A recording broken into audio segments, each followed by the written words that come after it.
खरं तर घटनेने आपल्या देशातल्या प्रत्येक नागरिकाला होणाऱ्या अत्याचार आणि अन्यायाला वाचा फोडण्यासाठी संविधानाने अधिकार दिलाय। संवैधानिक मार्गाने आंदोलन करा आणि आपल्या मागण्या पदरात पाडून घ्या। खरं तर केंद्र सरकारला, राज्य सरकारला कुठल्याही बाबतीतला त्रास नसताना सोनम वांगचूक हे आपल्या देशातली सर्वात महत्त्वाची परीक्षा नीट, ज्याच्यामध्ये पेपर लीक झाला, पोरांच्या परीक्षा रद्द करण्यात आल्या आणि अनेक मुलांनी आत्महत्या केल्या। काय मागणी हो त्यांची? साधी मागणी आहे की त्या मंत्र्यांनी राजीनामा द्यावा, तरच मी माझं आंदोलन मागे घेईन। इतक्या साध्या गोष्टीवर सरकार त्यांना भेटायला सुद्धा गेलं नाही। उलट पक्षी काल रात्री त्यांना उचलण्याचा प्रयत्न केला।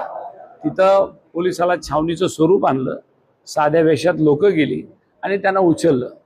जर तुम्हाला आंदोलन करू द्यायचं नाही असं जर करणार असाल तर या देशामध्ये लोकशाही आता शिल्लक राहिली का, असा प्रश्न लोकांमध्ये निर्माण झालेला आहे। खरं तर त्यांना पहिल्यांदा बोलणी करायलाच गेले 15 दिवसापासून तुम्ही कोणी जायला तयार नाही आणि गेलात तर पोलिसाचा बळाचा वापर करून त्यांना उचलून तुम्ही दवाखान्यामध्ये घेऊन चाललात किंवा आंदोलन बंद पाडण्याच्या दृष्टीने प्रयत्न करताय। याचा मी खऱ्या अर्थाने तर जाहीर निषेध करतोच, परंतु येणारी 2029ची निवडणूक सुद्धा होऊ देणार आहे की नाही असा प्रश्न आता लोकांच्या मध्ये निर्माण झालाय। आणि लोकशाही शिल्लक राहिलीच नाही असा जर प्रश्न झाला तर उद्या काय होईल हा प्रश्न खऱ्या अर्थाने सर्वसाधारण नागरिकांमध्ये भेडसावतो। प्रस्थापित होत आहे का नाही आताच चालू आहे। मला सांगा, एखाद्याचं आंदोलन जर दडपलं जात असेल तर याचा अर्थ काय होतो? लोकशाही आहे का? नाही। याच्यापूर्वी अण्णा हजारे उपोषणाला बसले, याच्यापूर्वी रामदेव बाबा उपोषणाला बसले, केजरीवाल हे सगळे 2014ला उपोषणाला बसले।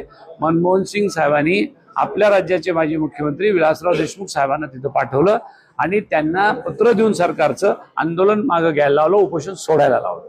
याचा अर्थ काय होतो? त्यावेळेला ती लोकशाही जिवंत होती। आज काय होऊ लागला? आजची लोकशाही शिल्लक राहिलेली नाही, हुकुमशाही सुरूच आहे ऑलरेडी।